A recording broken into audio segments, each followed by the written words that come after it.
Bon, bonne soirée à tout le monde. Madame Biel m'a fait remarquer que j'étais en retard d'1 minute. Je vous présente mes excuses. J'ouvre donc ce conseil municipal estival. Donc je demande à Laurent, l'impression de bien vouloir faire appel. Merci. Bonsoir à toutes et à tous. Bayon de Noyer, Yves. Biel Marie-Hélène. Présente. Moi-même, présent. Mérigot Hélène. Présente. Gomez Eliane. Présente. Royer Christian. Présent. David Mathieu Christiane. Gay Patrick. Olivier Louis, représenté par Patrick Gay. Leclerc Jean-François. Tavernari Roland. Nicolas Jacques. Blanes Thierry. Villon Patrick. Vedel Chantal, représenté par Hélène Mérigot. Lecomte Florence. Gomez Lionel. Androjeski Renaud Florence. Pereira Elisabeth, représentée par Lionel Gomez. Rémy Laurent. Bourdelin Sylvie. Schneider Estelle. Bouillin Marine. Absente. Piazecki Valérie. Digne Boris. Ripoll Bruno, représenté par Agoguet Fernaillon Véronique. Agoguet Fernaillon Véronique. Elam Lili Neïza. Claire Pierre.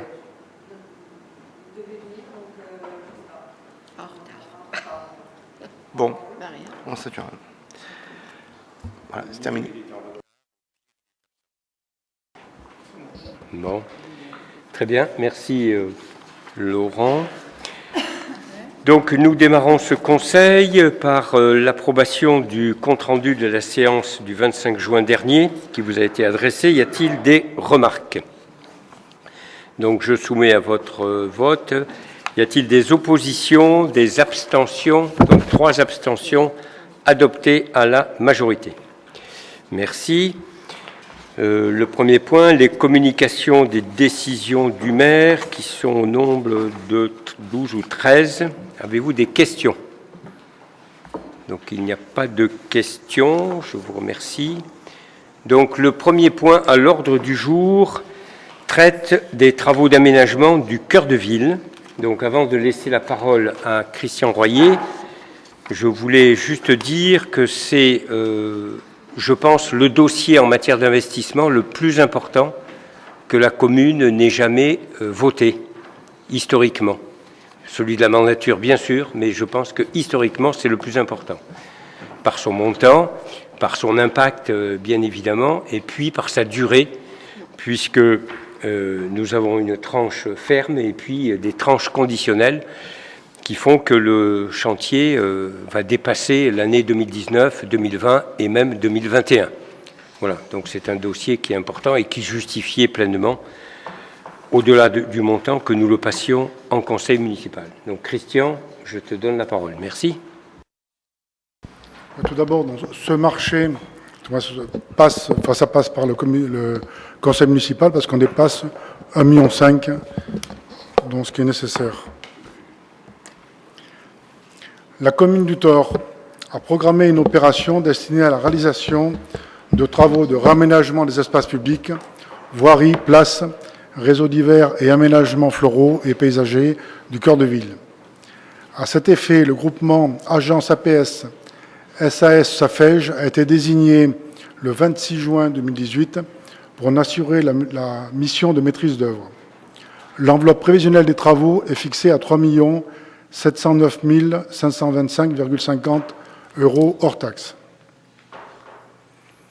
Les travaux du projet Cœur de Ville portent sur le réaménagement des principaux espaces publics du centre historique du Thor et ont pour objectif de réactiver et redynamiser le cœur de ville par un projet de paysage révélateur de l'identité de la commune. Le projet vise également à apaiser ces espaces publics en hiérarchisant les modes de circulation afin de sécuriser les déplacements de tous les usagers. Il est décomposé en 3 tranches, portant sur les secteurs suivants. Tranche ferme. Place de l'Église, rue de la République, rue Goujon, rue Pasteur, rue Malmaillon, impasse des Roses, impasse des Églantines. Tranche optionnelle 1. Place du Marché, place du 8 mai et du 11 novembre, rue Pasteur. Tranche optionnelle 2, rue Gustave Roux. Les travaux sont répartis en 5 lots, attribués par marché séparé et définis comme suit.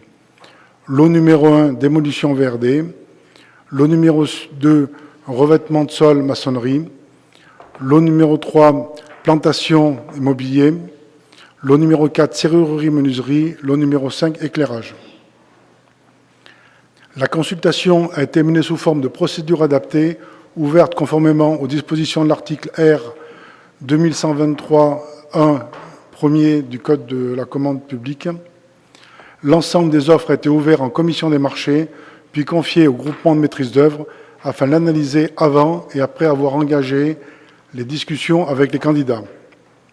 Après avoir entendu le rapport d'analyse des offres, la commission a décidé de retenir les entreprises suivantes.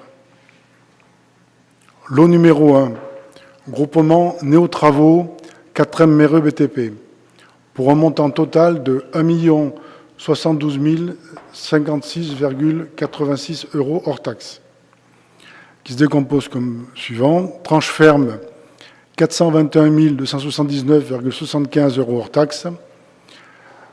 Tranche optionnelle 1, 595 492,11 € hors taxe.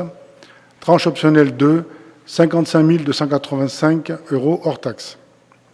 Lot numéro 2, groupement Agilis SAS, Sol Provence et Urba TP, pour un montant total de 1 667 512,85 € hors taxe, qui se décompose de la façon suivante. Tranche ferme, 1 4 343,02 € hors taxe. Tranche optionnelle 1, 590 640,93 € hors taxe. Tranche optionnelle 2, 72 528,90 € hors taxe. Lot numéro 3, entreprise CMEVE, pour un montant de 294 183,90 € hors taxe. Tranche ferme, 92 729 € hors taxe. Tranche optionnelle 1, 184 578,50 € hors taxe. Tranche optionnelle 2, 16 876,40 € hors taxe. Lot numéro 4, entreprise Masfer, pour un montant de 334 590 € hors taxe, la variante numéro 2 étant retenue. Tranche ferme, 60 168 € hors taxe. Tranche optionnelle 1, 260 422 € hors taxe. Tranche optionnelle 2, 14 000 € hors taxe.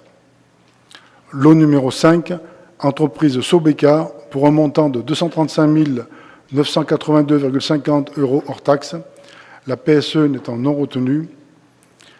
La tranche ferme, 93 294,90 € hors taxe. Tranche optionnelle 1, 126 915,30 € hors taxe. Tranche optionnelle 2, 15 772,30 € hors taxe. Montant total des marchés s'élève donc à 3 604 326,11 € hors taxe, soit 4 325 191,33 € hors taxe, tout lot et toute tranche confondue, ce montant étant inférieur à l'estimation d'origine. Afin de lancer le démarrage des travaux, il convient d'autoriser Monsieur le maire à signer les marchés correspondants et toutes les pièces afférentes. Je vous prie de bien vouloir en délibérer. Merci. Donc le total est effectivement inférieur de 105 000, c'est-à-dire presque 3%, à l'estimation qui avait été réalisée courant du mois de septembre-octobre dernier. Y a-t-il des questions? Des questions? Pas de questions. Donc je soumets à votre délibération l'attribution des marchés de travaux d'aménagement du cœur de ville pour les entreprises suivantes. Lot numéro 1, démolition VRD au groupement Déo Travaux 4e Méreux BTP. Le lot numéro 2, revêtement de sol, maçonnerie, groupement Agilis, Sol Provence, Urbatp. Le lot numéro 3, plantation, mobilier, SMEV. Serrurerie, menuiserie, entreprise Masfer. Éclairage, entreprise Sobeca. Et on rappelle que le montant total des marchés s'élève à 3 604 321 € 11 centimes. Tout lot et toute tranche confondus. Et d'autoriser le maire à signer les marchés correspondants et toutes les pièces afférentes. Y a-t-il des oppositions, des abstentions? Donc adopté à l'unanimité. Je vous remercie. J'en profite pour remercier tous les élus qui se sont mobilisés autour de ce dossier, donc Jacques Nicolas, Christian Royer, Laurent Bresson, et puis bien évidemment les agents de la collectivité qui se sont investis pour faire aboutir dans les temps et dans le budget, parce que le risque était majeur d'avoir des dépassements de budget.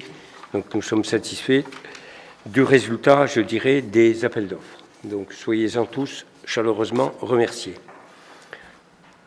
Le point suivant, c'est l'aménagement du cœur de ville, la demande de subvention au Conseil régional au titre du contrat régional d'équilibre territorial qui s'appelle le CRET. Donc je crois que c'est moi qui le présente, ou c'est Patrick? C'est toi? Non, c'est moi. Donc on rappelle bien évidemment que notre projet Cœur de Ville, c'est un projet d'envergure, on vient de le voir, hein, vous avez vu les montants. L'enveloppe prévisionnelle des travaux à l'époque était de 3 532 000. Les frais de maîtrise d'œuvre et autres dépenses sont estimés à 250 000 € hors taxes, et donc pour un montant total de 3 782 € hors taxes. On rappelle qu'il y a 3 tranches. Une première qui est des études, la conception du projet, la réalisation des travaux des abords de l'église, rue de la République et rue adjacente jusqu'au beffroi. La deuxième tranche qui est sur le suivi des travaux, réalisation des travaux pour l'ensemble des places, place de la Liberté, place du Marché, place du 8 mai et du 11 novembre. Et enfin la troisième tranche qui est la rue Gustave Roux. Donc pour financer ce projet, l'État a déjà été sollicité au titre de la DETR, qui est la dotation des équipements des territoires ruraux, ainsi que la communauté de communes des Pays de Sorgues et de Mont-de-Vaucluse, dans le cadre du fonds de concours tourisme. Donc il est proposé aujourd'hui de solliciter le Conseil régional au titre du contrat d'équilibre territorial qui a un taux de financement sur ce type de projet qui peut aller jusqu'à 30% des dépenses. Et donc la subvention sollicitée s'élève à 1 134 600 €. Et donc on vous a remis le plan de financement. Donc je précise que la communauté de communes a déjà voté le montant de 60 000 €, que l'État, dont j'ai rencontré le secrétaire général de la préfecture, m'a dit « votre dossier est passé il y a 3 jours » et je l'ai rencontré la semaine dernière. Donc il m'a dit « il est passé dans son intégralité », donc on attend le courrier, bien évidemment, et que là, nous sollicitons la région. Donc c'est pas facile parce que c'est une enveloppe importante que nous sollicitons, que les budgets de la région ne sont pas complètement extensible, mais si nous ne l'obtenions pas en intégralité cette année, on le solliciterait pour les tranches optionnelles sur les années suivantes, puisque le CRET est un dossier qui glisse sur plusieurs années. Donc voilà, et donc avant que nous adressions cette demande auprès de la région, il convient que vous approuviez ce dossier dans son plan de financement et dans la demande de subvention. Y a-t-il des questions? Oui, Madame Agogui. Oui, alors ça anticipe un peu les questions que j'ai posées par écrit, mais je voulais savoir quel était le sort réservé à la demande justement de financement au Conseil régional qui avait été faite c'était en octobre, c'était la 1801, la délibération 1801. On avait demandé 542, enfin on vous autorisait à demander 542 000 € au Conseil régional. Donc je voulais savoir pourquoi on redemande ici alors qu'on a déjà fait une délibération au sujet de cette demande de subvention. C'est-à-dire que dans une première étape, la région a affecté des fonds. On avait présenté plusieurs dossiers. Donc ils ont affecté des fonds sur le dossier médiathèque pour un montant de 300 000 € et nous leur avons fait savoir que nous ne souhaitions pas qu'il soit mis sur la médiathèque, mais sur le dossier Cœur de Ville. Donc voilà, donc c'est pour ça qu'on représente un dossier complet. Mais il y a des chances que ça soit étalé sur 2 exercices pour la région. Voilà. Est-ce que les 300 000 euros sont perdus ou Non. Aujourd'hui, ils sont acquis, hein, mais donc dans le cadre de notre négociation, on souhaite qu'ils soient bonifiés pour arriver à 1 101 000 euros, enfin, sans la somme que j'ai donnée là, 1 134 600 euros. Au titre du CRET, ça fait 200 et quelques mille euros à demander, en plus des 300 000. Ça fait 291 000, c'est ça? Non, c'est 1 134 600. Non, mais au titre du CRET, c'est la demande au CRET, c'est ça? Oui, tout à fait. C'est 30%, oui, c'est les deux, 30% des 3,7 millions, ça fait 1,1 million. Tout à fait. C'est pour ça que l'enveloppe, je dirais, est importante. Très bien. Donc, je vous propose d'en délibérer et d'approuver le projet de réaménagement Cœur de Ville avec son montant prévisionnel de 3 782 000 et d'adopter le plan de financement qui a été présenté. Y a-t-il des oppositions, des abstentions? Donc, merci. Le dossier suivant traite du nettoyage, du conditionnement et de la numérisation de 12 parchemins et d'un cadastre. Donc Florence, je te donne la parole. Merci. Oui, bonsoir à tous. La commune du Thor dispose d'un fonds d'archives ancien et moderne d'une grande richesse, témoignant des événements de la commune tout au long de son histoire. Le plus vieux de ces documents d'archives remonte au XIIe siècle, plus précisément en 1160. La conservation de ces documents s'est faite parfois dans des conditions précaires, je dirais même très souvent. Une campagne de restauration a été entreprise entre 2007 et 2009 sur 8 parchemins et 3 registres. Cette année, pour poursuivre ce travail de restauration indispensable à la conservation des archives communales, un certain nombre de documents, particulièrement abîmés mais présentant un intérêt important pour l'histoire de la commune, ont été sélectionnés. Il s'agit des parchemins cotés A1, A2, A10, A11 et CC 174, ainsi que du cadastre coté CC2. Donc les documents les plus anciens sont en cote A, 13e jusqu'au 15e siècle. Les travaux de restauration et de numérisation de ces documents sont estimés à 6 960 € TTC. Une consultation permettra de sélectionner l'entreprise qui réalisera les travaux. L'entreprise sera choisie en collaboration avec le conservateur des archives départementales, qui est appelé à formuler un avis technique. Pour subventionner ce projet, la commune propose de solliciter le département de Vaucluse au titre du dispositif départemental en faveur du patrimoine.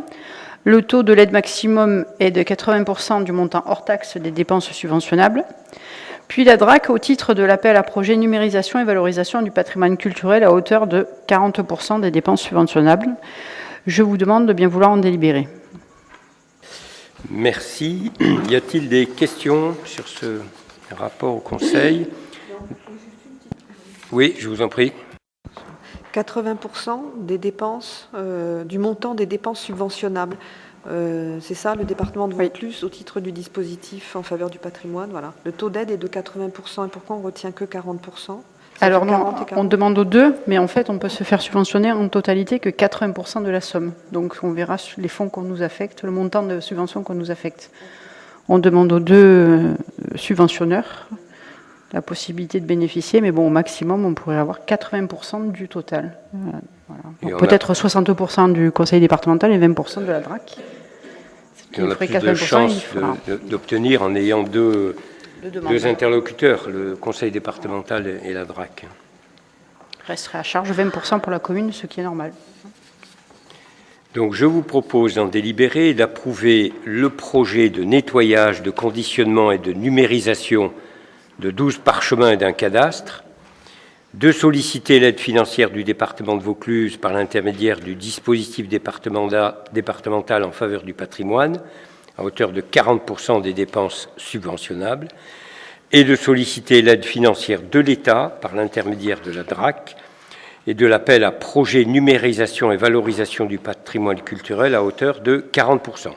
Et donc d'adopter le plan de financement prévisionnel qui ferait ressortir un solde de 1 160 € à charge de la commune et d'autoriser le maire à signer les différents documents. Y a-t-il des oppositions, des abstentions, Je vous remercie.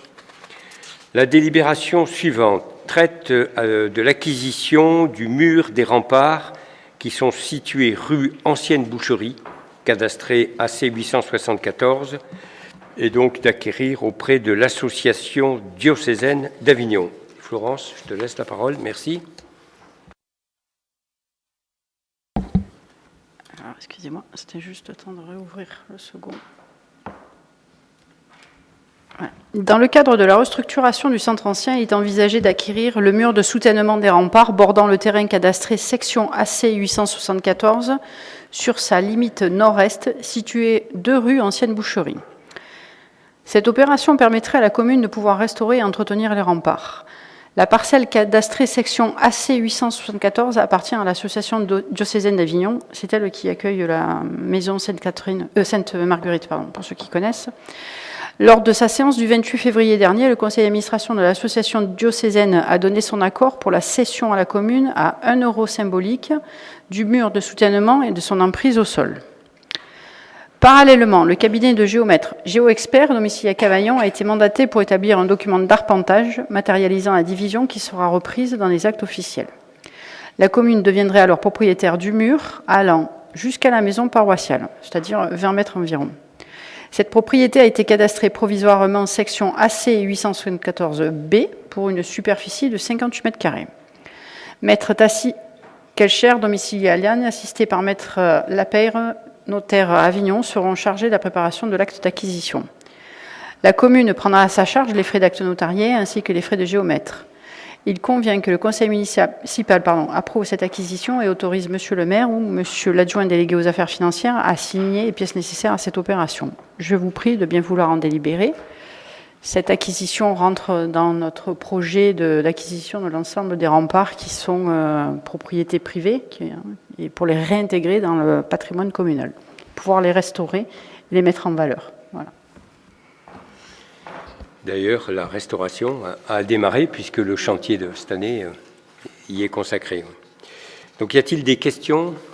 Donc, je vous propose d'approuver l'acquisition par la commune à 1 € symbolique du mur des remparts bordant le terrain cadastré section AC 874 sur sa limite nord-est, situé 2 rue Ancienne Boucherie et appartenant à l'association diocésaine d'Avignon. Deuxièmement, de charger maître Karine Tassi-Kelcher, domiciliée à Lagne, assistée par maître Marie-Étoile Lapeyre, située à Avignon, afin de préparer l'acte d'acquisition. Dit que la commune prend en charge les frais de notaire et de géomètre liés à cette acquisition et d'autoriser le maire ou l'adjoint délégué aux affaires foncières à signer les documents nécessaires à cette opération. Y a-t-il des oppositions, des abstentions? Donc, merci, adopté à l'unanimité. La délibération suivante traite de la dénomination de lieux, de places et de rues de la commune. Donc, nous sommes sollicités à plusieurs reprises parce qu'un certain nombre de lieux n'ont pas d'appellation ou des places ont pu être créées sans qu'elles aient été baptisées. Et puis des personnes nous disent ça serait bien si on donnait un nom à telle ou telle personne, etc. Donc nous avons travaillé sur la question, le comité communication, je dirais, s'est réuni et nous proposons à votre délibération un certain nombre, je dirais, d'appellations. Donc on vous propose, donc elles sont au nombre de 19, donc soyez patients. De nommer le jardin jouxtant la salle des fêtes, jardin Folco Baroncelli. De nommer l'esplanade devant la salle des fêtes, esplanade des Faits libres. De désigner de nommer le parking desservant la salle polyvalente et l'espace jeunesse, place Simone Veil. De nommer le parking jouxtant l'église, place Alphonse Bégou. On l'appelait déjà comme ça sans qu'elle ait été baptisée, puisqu'elle a été construite sur une maison et une entreprise appartenant à Alphonse Bégou, ancien maire du Thor. De nommer le jardin jouxtant le bâtiment de la police municipale que nous avons acquis donc assez récemment, route de Velleron, jardin Jean Giono. de nommer le jardin jouxtant le rond-point du Boulodrome, acquis aussi récemment, jardin le Tivoli.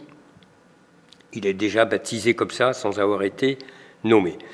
De nommer l'îlot entre l'église et l'ancienne école Saint-Roch, l'îlot Albert Camus. De nommer le jardin face à l'îlot précédemment cité, jardin de la Bugadière. De nommer la rue qui débute place du Fer à Cheval et qui se termine cours Gambetta, la rue Pierre Reynaud. Sa longueur est de 27 mètres. Pierre Reynaud est un taurois qui est mort à la guerre d'Indochine à l'âge de 20 ans. De nommer l'espace du Boulodrome place des 4 frères Linsola, puisque vous le savez, les 4 frères Linsola sont décédés à la guerre de 14-18 et nous les avons honorés à l'occasion des 100 ans de l'armistice. De nommer le rond-point du Boulodrome, rond-point Arnaud-Beltrame. De nommer la place au croisement des rues Verdelin, Gustave Roux et Raspail, place des Consuls, puisqu'il y a la maison qui s'appelle l'Hôtel des Consuls. De nommer la place face gauche de la mairie, ici même, place Mercedes Bar. Mercedes Bar a été maire du Thor à la fin de la guerre et la première femme d'ailleurs maire d'une commune en Vaucluse. De nommer la place attenant aux ex-foyers logements, située derrière, à côté de l'EHPAD, la place Gaston Manuel, puisque cette place a été construite aussi sur un emplacement où il y avait une maison qui appartenait à Gaston Manuel et qu'il a vendue à la commune, il y a de cela 40 ans ou 50 ans. De nommer la première partie nord de la route des Vinières, c'est-à-dire qui part de la commune et qui va jusqu'au chemin des Saint-Cantons, cours François de Brécy. Le cours débute chemin de Saint-Pierre et se termine chemin des Cinq-Cantons. Sa longueur est de 400 mètres. Pour votre information, les résidents ont sollicité que cette rue ait une appellation, puisque jusqu'à présent on disait route des Vinières, et la route des Vinières, a priori, elle démarre au chemin des Cinq-Cantons, et il y avait des problèmes d'acheminement. Voilà. De nommer l'allée du gymnase, qui longe donc le gymnase, allée Jean-Bouin, célèbre coureur à pied du milieu du siècle dernier. Celle-ci débute au carrefour giratoire de la route de Saint-Saturnin et se termine au carrefour giratoire route d'Orange, longueur de 310 mètres. Décidé de nommer la promenade piétonnière qui est au bord de Sorgue, promenade René Char. Celle-ci débute à la passerelle de la Garancine et se termine à la rue Nation. Sa longueur est de 150 mètres. De nommer la voie au nord du parking du nouveau cimetière, rue Yvonne de Comornica. Cette rue commence chemin des Gramenets et se termine lotissement Le Bastidon. Sa longueur est de 70 mètres. Et enfin, chargé Monsieur le maire de transmettre un exemplaire de cette délibération aux services concernés par l'officialisation de ces noms, l'INSEE, le cadastre, l'IGN, etc., la Poste, bien évidemment. Voilà la délibération que nous vous présentons. Avez-vous des questions? Oui, Madame Agoguet, je vous en prie. Je n'ai pas trouvé qui est François de Brécy. C'est qui? Florence va vous raconter l'histoire. François de Brécy est un ancien consul du Thor qui, à la Révolution, a été assassiné par les troupes révolutionnaires, voilà, les fédéralistes. Donc il habitait l'hôtel des consuls, place Jeanne Grillet. Il a été assassiné en étant précipité dans les escaliers de sa maison, puis sauvagement abandonné dans un jardin derrière la maison de retraite, voilà, puis réenterré correctement le lendemain. Un épisode très connu de la Révolution française au Thor. Voilà. Je me permettrai, Monsieur le maire, de faire une rectificatif. Oui. Un rectificatif. Il y a encore une faute d'orthographe à Reynaud. Bien Reynaud avec un E et pas Reynaud avec un A. C'est exact. Il y a eu une faute dans le journal. Il y a une faute partout, donc... C'est un E. E, voilà. Oui, oui. Il n'y a aucun lien de parenté avec moi-même. Voilà. C'est bien la famille Reynaud, bien...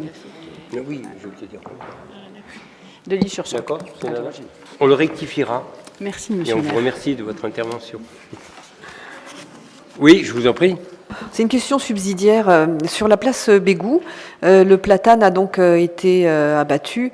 Est-ce que la préfecture avait demandé qu'il soit abattu parce qu'il est malade ou que... Si vous voulez, la préfecture n'a pas à demander. Il y a un arrêté qui est général et qui dit qu'à partir du moment où un platane est atteint de la maladie du chancre coloré, le propriétaire a la responsabilité de l'abattre le plus vite possible avant qu'il ne contamine tout le reste. Et ça, c'est vrai, bien évidemment, pour les communes, mais c'est vrai aussi pour les citoyens, qui, malheureusement, ne le font pas toujours, et notamment en bord de Sorgue, et ça a tendance, bien évidemment, à contaminer le reste.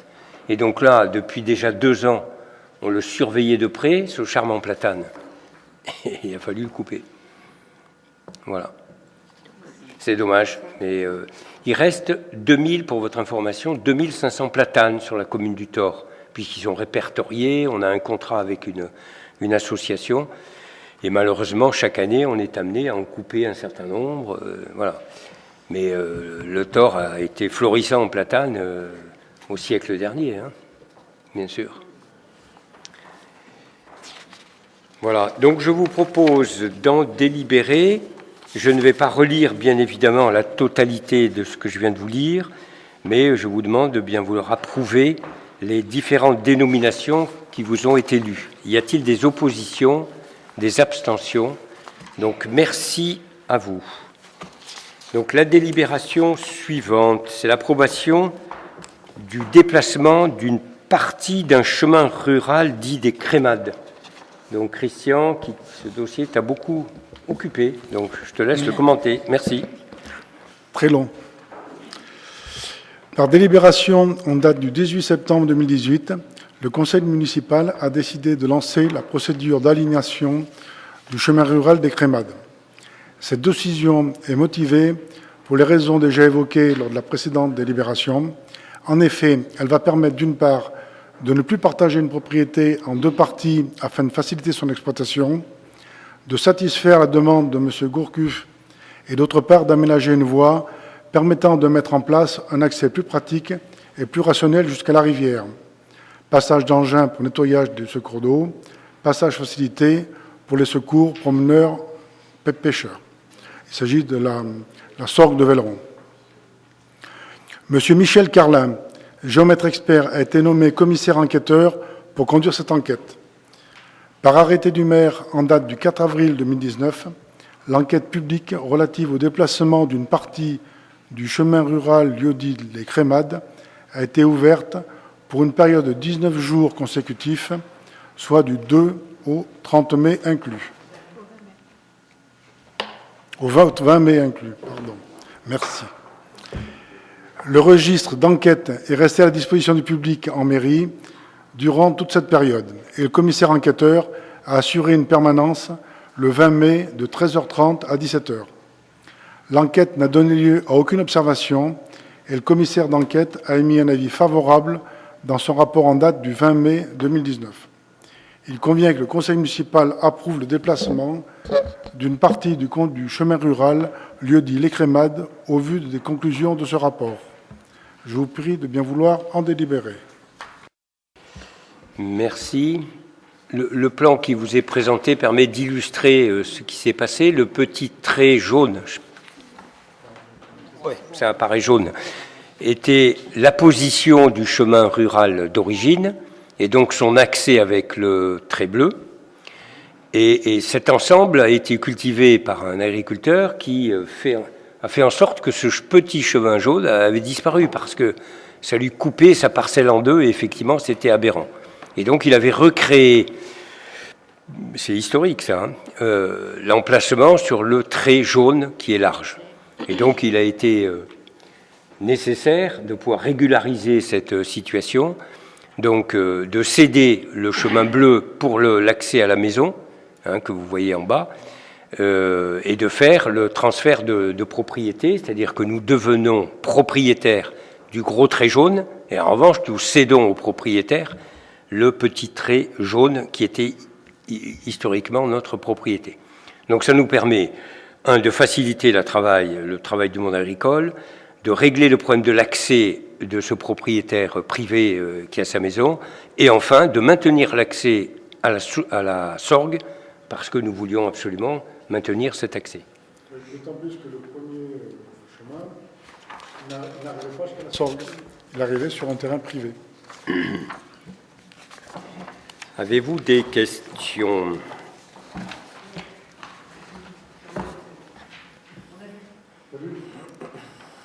Donc, je vous propose d'approuver le déplacement d'une partie du chemin rural dit des Crémades au vu des conclusions du commissaire enquêteur en date du 20 mai dernier. Y a-t-il des oppositions, des abstentions? Donc, je vous en remercie. Et le dernier dossier traite de l'attribution de subventions d'action aux associations tauroises dans le domaine de l'enfance et de la solidarité et du sport. Donc, Laurent, je te demande si tu veux bien la lire. Merci. Donc, attribution d'aide financière pour accompagner 2 associations tauroises, à savoir l'APIC, Association des parents d'élèves indépendants de la Calade, qui sollicite une aide pour le projet de l'association Enfance. L'association a pris en charge l'organisation du carnaval de printemps du dimanche 7 avril 2019. Elle a fait appel à des troupes musicales pour créer une ambiance festive lors de ce carnaval. Cette édition 2019 a obtenu à nouveau un grand succès, tant par la participation importante des Taurois que par la présence de visiteurs nombreux des communes avoisinantes. Pour 2019, il est proposé une subvention de 1 500 €. La seconde association, l'UST, Association du Football Club Taurois, sollicite une aide pour un projet sportif dans le domaine de la solidarité. L'association UST a pris en charge la gestion et le suivi des animations organisées au profit du Téléthon en 2018 et en 2019. Elle assure la coordination avec les services de la ville et l'ensemble des associations tauroises qui souhaitent s'impliquer dans l'organisation. Pour 2019, 2 temps forts. À l'occasion de la fête du sport du samedi 15 juillet avec l'organisation d'un repas-concert, le vendredi 6 au samedi 7 décembre 2019 avec une mise en place d'animations diverses. Afin d'aider l'association UST à réaliser les achats utiles pour l'approvisionnement des points de buvette et de restauration diverses, il est envisagé d'attribuer une subvention de 1 000 €. Il est proposé donc pour cette année une subvention de 1 000 €. Je vous prie de bien vouloir en délibérer. Merci, Laurent. Y a-t-il des questions sur ces deux subventions? Donc, je vous propose d'attribuer une subvention de 1 500 € à l'association des parents d'élèves indépendants de la Calade, l'APIC, et d'attribuer une subvention de 1 000 € à l'association de l'Union sportive tauroise, l'UST. Y a-t-il des oppositions, des abstentions? Donc, merci. Donc, nous avons des questions qui nous ont été posées par écrit. Il y en a 3. Donc, je vous laisse lire les questions et je vous répondrai ensuite. Alors, la première question concerne les travaux de l'opération Cœur de Ville. On voulait savoir où en est le financement de l'opération et précisément, donc, les demandes de subvention ont-elles abouti? On vous en est expliqué tout à l'heure, donc c'était, on l'a vu, mais si vous voulez répondre de nouveau, ce sera volontiers. Au sujet de l'auditorium, nous souhaiterions avoir le résultat de l'étude qui a été commandée à Madame Bessonne pour la faisabilité de reprise de l'auditorium Jean Moulin. C'était l'objet de la décision numéro 19023 du 24 avril 2019. Et nous aimerions à ce sujet être associés au comité de pilotage. Je crois qu'il s'est réuni et on n'a jamais été contacté à ce sujet. Et la troisième question concerne l'école ménagère. Nous souhaiterions également avoir le rapport d'étude qui avait été commandé à la SPL Territoire Vaucluse en septembre dernier. Et pour la mission d'assistance à maîtrise d'ouvrage, ça faisait l'objet de la délibération 2018-086 ou c'était peut-être une décision du maire. Voilà. Merci. Merci. Donc, la première question sur les subventions sur le dossier Cœur de Ville, comme vous l'avez dit, ce point a été traité complètement lors de la délibération que nous venons de passer, et donc on ne va pas y revenir, puisque sinon ça serait proche du bégaiement, et on ne veut pas bégayer. La question numéro 2, le dossier auditorium. Donc l'étude a été confiée non pas à Madame Bessonne, comme vous l'avez dit par erreur, mais au consortium MBC et Aegis pour nous aider dans la réflexion sur le futur de l'auditorium. Donc ceci est en cours et devrait se terminer avant la fin de l'été. Donc il n'est pas prévu d'élargir le comité de pilotage qui a été constitué. Bien évidemment, le conseil municipal sera informé des résultats de l'étude qui est en cours. La question numéro 3, qui est le projet médiathèque, ce que vous baptisez école ménagère est en fait la maison Saint-Roch, qui est une appellation à laquelle les Taurois sont très attachés. N'est-ce pas, Florence? Toi qui connais l'histoire. Donc, appelons les choses par leur nom. Cette maison, après avoir été longtemps une maison d'habitation, fut rachetée par la commune pour y installer un centre ménager et ensuite, durant de nombreuses années, une école élémentaire. Peut-être que certains, ici, autour de cette table, ont essuyé les bancs de cette école élémentaire. Ce bâtiment est en déshérence depuis plus de 25 ans maintenant. Donc la commune envisage d'y installer une médiathèque et pour cela a confié à la SPL, Société publique locale, l'étude de restructuration et de fonctionnement avant de prendre une décision définitive courant septembre prochain. Nous nous sommes aussi rapprochés de la DRAC, qui est la Direction régionale des affaires culturelles, afin de valider les différentes options et de nous assurer du suivi en matière de subventions, tant au niveau de l'investissement que du fonctionnement. Sur l'investissement, on peut aller jusqu'à 60, peut-être un peu plus, % de l'investissement global, donc c'est quand même important. Et sur le fonctionnement, les 5 premières années peuvent avoir une aide du département ou de la DRAC. Donc lors d'un conseil municipal de l'automne, je pense en septembre ou tout début octobre, nous serons amenés à fournir des informations complètes sur ce projet et sur les décisions, bien évidemment, qui vont en découler. Voilà, je vous remercie. Notre conseil municipal se termine. Je rappelle que le prochain, comme va l'indiquer parfaitement Sénat, c'est le mardi 24 septembre à 19h, ensuite le 22 octobre, le 19 novembre et le 17 décembre. D'ici là, permettez-moi de vous souhaiter un bon été, pas trop chaud, mais la canicule revient d'après les dernières informations. Bon courage à tout le monde et très bonnes vacances pour ceux qui peuvent en prendre.